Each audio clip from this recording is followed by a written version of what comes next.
द्वारा बोला है। नेक्स्ट इलिस्ट्रेशन है 18, इसी से रिलेटेड है। Roman company purchase 5 machines from Remus machinery limited as on 1st January 2013 on hire purchase basis. Cash price of each machine was rupees 120,000.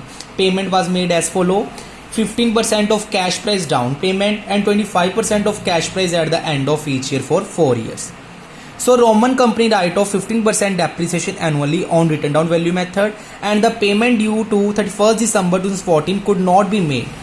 So Ramus Limited agreed to leave 3 machines with the buyer on the condition that the value of the other 2 machines would be adjusted against the amount due. The machines being valued at cost less 25% and depreciation on diminishing balance method.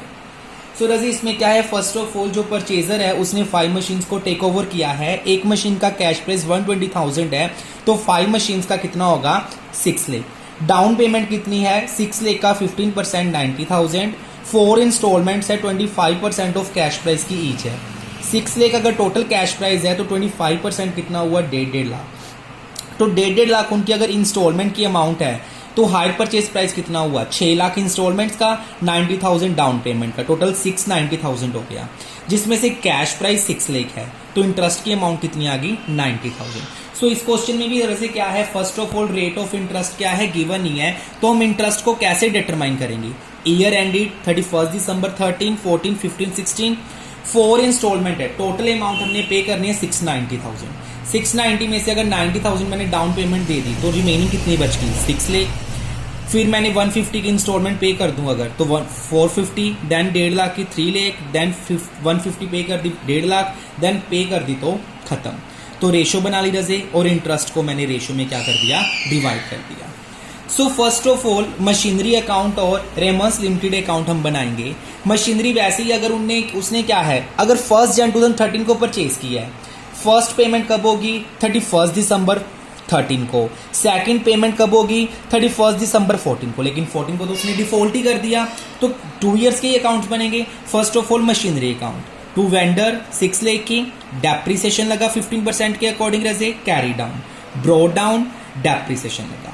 So similar है रजे vendor account. Vendor में क्या है रजे 6 लाख की machinery थी, down payment कर दी 90 की, interest लगा first year का, फर्स्ट ईयर की payment carry down, brought down second year का इंटरेस्ट। अब उसने क्या है सेकेंड ईयर क्या है डिफॉल्ट कर दिया, तो 2 मशीनरीज उसने टेक ओवर कर दी। जो 2 मशीनरीज टेक ओवर की हैं रजे, वो कितने पे की हैं टेक ओवर, स्पेशली बोला हुआ है कि उसने जो 2 मशीनरी टेक ओवर की हैं वो 25% डेप्रीसिएशन के अकॉर्डिंग टेक ओवर की हैं।